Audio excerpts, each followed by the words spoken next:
Good morning बच्चों। तो बच्चों चैप्टर नंबर 9 हमारा चल रहा है EMI, इलेक्ट्रोमैग्नेटिक इंडक्शन, विद्युत चुंबकीय प्रेरण। ठीक है। और आज का टॉपिक हमारा है भंवर धाराएं। क्या टॉपिक है? भंवर धाराएं, एडी करंट्स।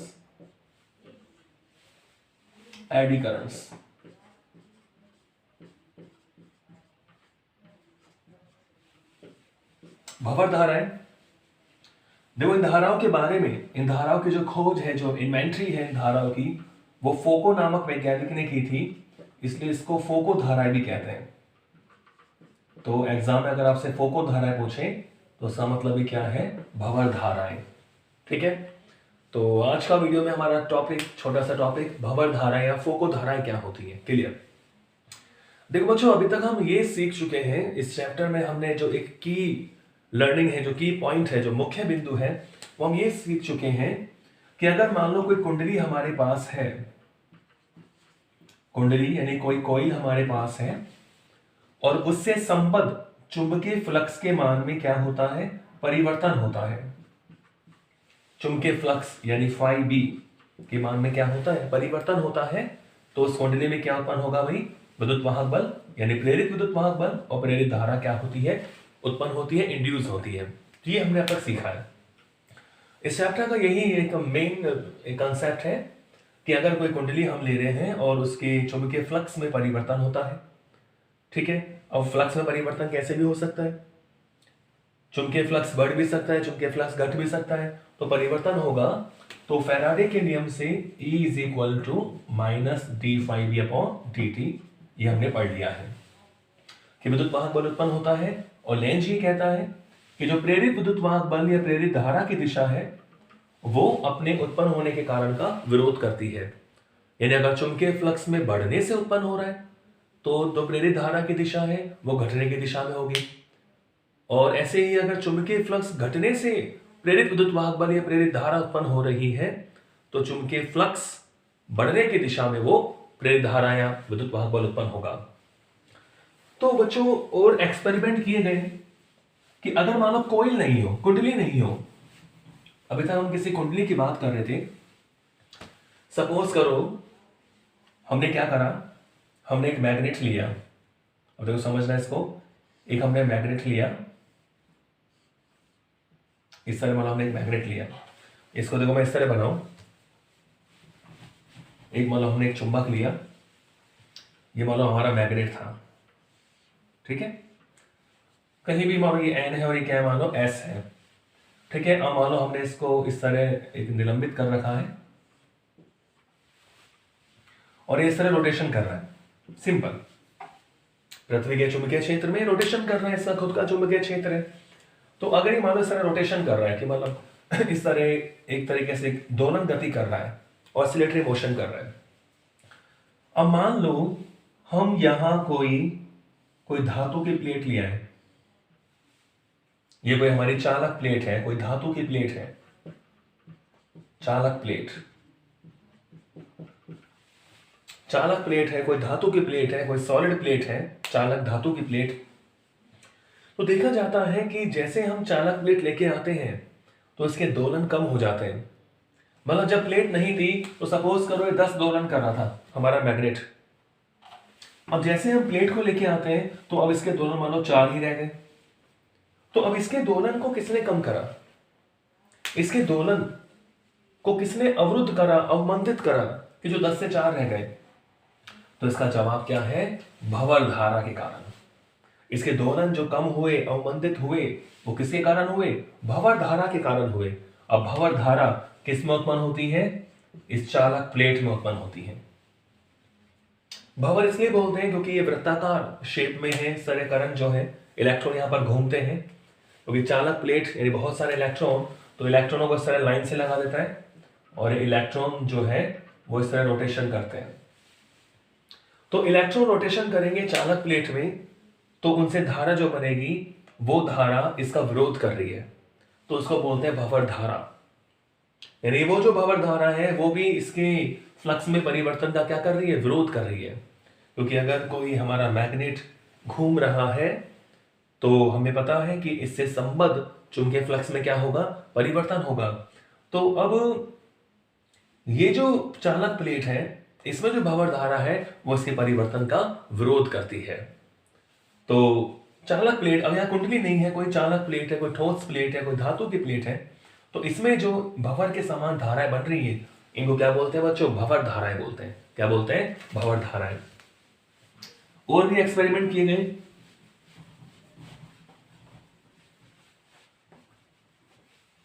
सपोज करो जैसे हमारे पास ये कोई सिंपल पेंडुलम है, ठीक है, मेटल का होता है हमारा पेंडुलम। ये सरल लोलक है, आपको पता है धातु का गोला होता है, और ये मानो इस तरह रोटेशन कर रहा है, इस तरह क्या कर रहा है, ये सरलावर्त गति कर रहा है।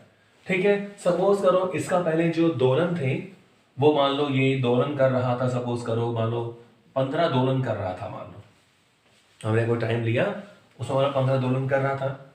अब हमने क्या करा, कोई मैग्नेट रख दिया, ये मान लो एन रख दिया और यहाँ क्या रख दिया, एस रख दिया, तो चुंबकीय क्षेत्र यहाँ हो गया जनरेट, N2S।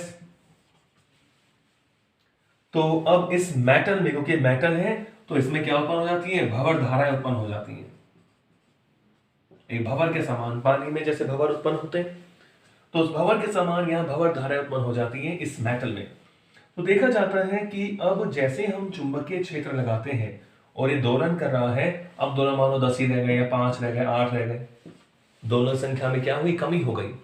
तो कमी किसके हुई, क्योंकि दोलन करने से इस सरल लोलक या जो पिंड है, धातु का जो चालक पिंड है, इसमें भंवर धाराएं उत्पन्न होती हैं। तो भंवर धाराएं वास्तव में वास्तविक धाराएं होती है, यानी वो भी इलेक्ट्रॉन्स के कारण ही उत्पन्न हो रही है, इलेक्ट्रॉन्स के गति के कारण ही उत्पन्न हो रही है। तो इसमें जो भंवर धारा उत्पन्न हुई उसने इसकी गति का क्या करा, विरोध करा, और विरोध करने से इसका अवमंदन हुआ और दोलनों की संख्या क्या हो गई, कम हो गई। तो इस तरह कोई भी चालक प्लेट, कोई धातु का गोला, कोई धात्विक प्लेट, अब कुंडली नहीं है यहाँ पर, कोई चालक प्लेट है, तो उसमें जो धाराएं उत्पन्न हो रही है उसको क्या बोल रहे हैं, भंवर धाराएं बोल रहे हैं। ठीक है बच्चों, क्लियर है। तो इसलिए हम डेफिनेशन लिख सकते हैं भंवर धाराओं की परिभाषा, कि जब किसी चालक प्लेट, चालक यानी धात्विक,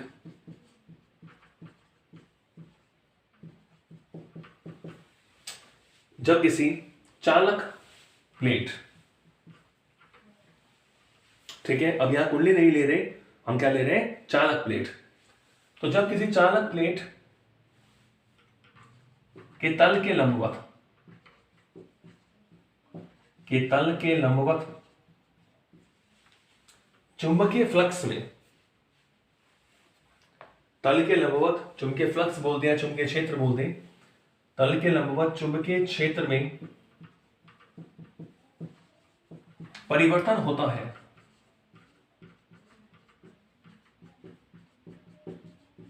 परिवर्तन होता है। तो जब किसी चालक प्लेट के तल के लंबवत चुंबकीय क्षेत्र में परिवर्तन होता है तो चुंबकीय फ्लक्स में परिवर्तन के कारण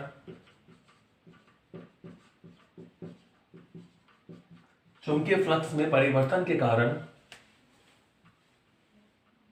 इसमें पानी में उत्पन्न भंवर के समान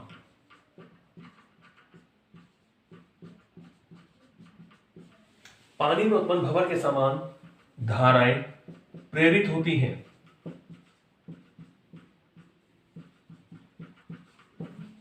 जो इसकी गति का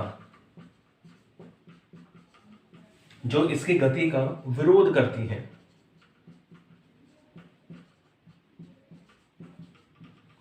जो इसकी गति का विरोध करती हैं।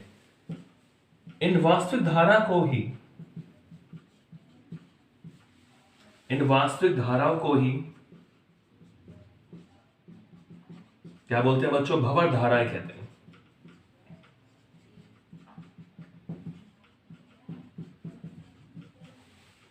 इन वास्तविक धाराओं को क्या बोलते हैं? भंवर धाराएं बोलते हैं। क्लियर है? तो यहाँ चालक प्लेट की बात हो रही है, कोई नहीं ली।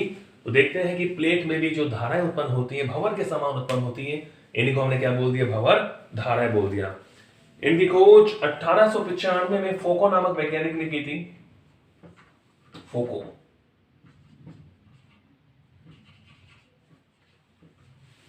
तो उसी के सम्मान में इन्वेंशन के आधार पर ही हमने इसको क्या नाम दे दिया? फोको धाराएं। ठीक है बच्चों? तो भंवर धारा के देखो एडवांटेज भी है और डिसएडवांटेज भी है। जैसे बात करें भंवर धारा के, हम उपयोग की बात करें, यहां पर पूछ लेते हैं भंवर धाराओं के उपयोग। भंवर धारा को परिभाषित करते हुए इसके कोई उपयोग लिखिए। तो भंवर धारा के उपयोग में हम लिख सकते हैं प्रेरण भट्टी में। प्रेरण भट्टी में तो देखो बच्चों, ये भंवर धाराएं हैं तो इनका हीटिंग इफेक्ट भी होता है, ऊष्मीय प्रभाव भी होता है। विद्युत धारा का ऊष्मीय प्रभाव होता है, ऊष्मा उत्पन्न होती है। वास्तविक धाराओं के कारण ही ऊष्मा उत्पन्न होती है। तो भंवर धारा एक वास्तविक धारा है, इससे ऊष्मा उत्पन्न होती है। तो प्रेरण भट्टी में उस ऊष्मा का उपयोग किसी धातु को पिघलाने में भी किया जा सकता है। ठीक है? तो प्रेरण भट्टी में, इंडक्शन फर्नेस में हम इसको यूज करते हैं। जिस धातु को पिघलाना होता है, ठीक है, उससे संबद्ध चुंबकीय फ्लक्स में बहुत ज्यादा परिवर्तन किया जाता है, बहुत ज्यादा मैग्नेटिक फील्ड लगाया जाता है, तो उससे उसमें भंवर धारा उत्पन्न होती है धातु में। ठीक है? धातु की कोई प्लेट है तो भंवर धारा उत्पन्न होने से उसमें जो ऊष्मा उत्पन्न होती है उससे उसको पिघलाया जा सकता है। तो धातु से कोई एक्स प्राप्त करने की विधि हम प्रेरण भट्टी में यूज कर सकते हैं। तो भंवर धारा का पहला उपयोग हमने पढ़ा प्रेरण भट्टी में। क्लियर है? दूसरा इसका उपयोग हम पढ़ सकते हैं बच्चों रुद्योत धारामापी जो होता है, रुद्योत धारामापी, डेड पीट गैल्वेनोमीटर।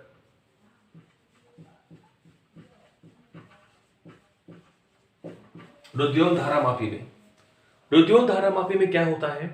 तो देखो हमारे पास जो चल कुंडली धारामापी होता है, अब उसमें जैसे ही धारा प्रवाहित करोगे तो उसकी कुंडली में क्या आएगा? विक्षेप आएगा। कुंडली में क्या आता है भाई? विक्षेप आता है।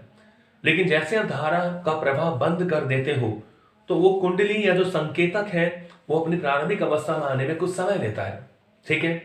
तो अब रुद्योत धारामापी में क्या करते हैं? कुंडली को किसी धातु के फ्रेम, कोई लोहे के फ्रेम में, कोई कॉपर के फ्रेम में, कोई सॉफ्ट आयरन के फ्रेम में लपेट देते हैं। ठीक है?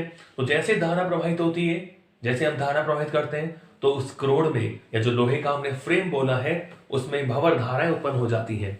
तो जिसके कारण तुरंत कुंडली, धारा प्रवाह बंद करते कुंडली अपनी साम्यावस्था को प्राप्त करती है, क्योंकि विरोध करती है गति का, भंवर धाराएं। तो रुद्योत धारामापी में कुंडली को तुरंत साम्यावस्था में लाने के लिए भी हम भंवर धाराओं का यूज करते हैं। ओके? और मेडिकल लाइन में भी हम यूज करते हैं उष्मा पारी उपचार बोलते हैं इसको, डायाथर्मी बोलते हैं, डायाथर्मी। तो बड़ा उष्मा पारी उपचार यानी हीटिंग से हम डायग्नोस कर रहे हैं किसी, मान लो किसी के कहीं दर्द हो रहा है, समझ रहे हो, किसी के मतलब बॉडी किसी भी पार्ट में मान लो दर्द हो रहा है। जैसे आजकल जो ऑर्थोपेडिक्स जो होते हैं, शरीर में कहीं दर्द होता है, किसी हिस्से में, किसी टिश्यू में दर्द हो रहा है, तो आजकल सेक किया जाता है। आप देखोगे उष्माचारी, उष्मापारी उपचार में तो जो रोगग्रस्त भाग होता है, जहां पेन हो रहा है, तो वहां एक हम कुंडली से लपेट देते हैं और वह धारा प्रवाहित की जाती है। तो उस कुंडली लपेटने से टिश्यू जो होते हैं, मानव के जो टिश्यू हैं वो चालक ही होते हैं, तो उनमें भंवर धारा उत्पन्न होती है, उष्मा उत्पन्न होती है। इसलिए इस उष्मा से उसका क्या होता है? सेक होता है। तो रोगग्रस्त भाग का सेक करने के लिए हम भंवर धारा का प्रयोग करते हैं। ठीक है बच्चों? स्पीडोमीटर यूज करते हैं। स्पीडोमीटर में भी भंवर धाराओं की सहायता से ही मीटर रीडिंग बताता है। स्पीडोमीटर गाड़ियों में लगा होता है हमारा स्पीडोमीटर, जो स्पीड को बताता है। अब स्पीडोमीटर में क्या होता है बच्चों? एक मैग्नेट होता है। ठीक है? जो गाड़ी में जो शाफ्ट होती है, जो मुख्य शाफ्ट होती है, मेन शाफ्ट होती है, उससे वो जुड़ा होता है। तो जैसे जैसे शाफ्ट घूमती है पहिए के साथ साथ, वो मैग्नेट भी घूमता है। तो घूमने से शाफ्ट किसमें होती है? सिलेंडर में होती है। वो एल्युमिनियम का सिलेंडर होता है। तो एल्युमिनियम का जो सिलेंडर है वो धातु का है, चालक है, तो उसमें भंवर धारा उत्पन्न होती है। तो भंवर धारा उत्पन्न होने से जो स्पीडोमीटर का संकेतक है वो एक जगह रुक जाता है, यानी आपको स्पीड बताता है। तो ये भंवर धारा के कारण स्पीडोमीटर हम यूज करते हैं। जो भी मान लो आपके पंखे की मोटर है, कूलर की मोटर है, भंवर धारा से ही वो चल पाते हैं। क्लियर है। और हम देख सकते हैं इलेक्ट्रिक ब्रेक जो होते हैं, विद्युत ब्रेक, रेलगाड़ियों में जो हम इलेक्ट्रिक ब्रेक लगाते हैं तो वहां भी भंवर धारा का उपयोग है।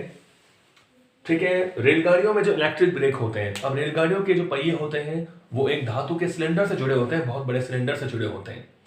तो रोकने के लिए उस सिलेंडर पर मैग्नेटिक फील्ड लगाया जाता है, चुंबकीय क्षेत्र लगाया जाता है। ठीक है। और वो चल रहा है, रोटेट हो रहा है सिलेंडर, तो चुंबकीय क्षेत्र लगाने से उससे संबद्ध चुंबकीय फ्लक्स में परिवर्तन होता है, यानी उस ड्रम में भंवर धारा प्रेरित हो जाती हैं।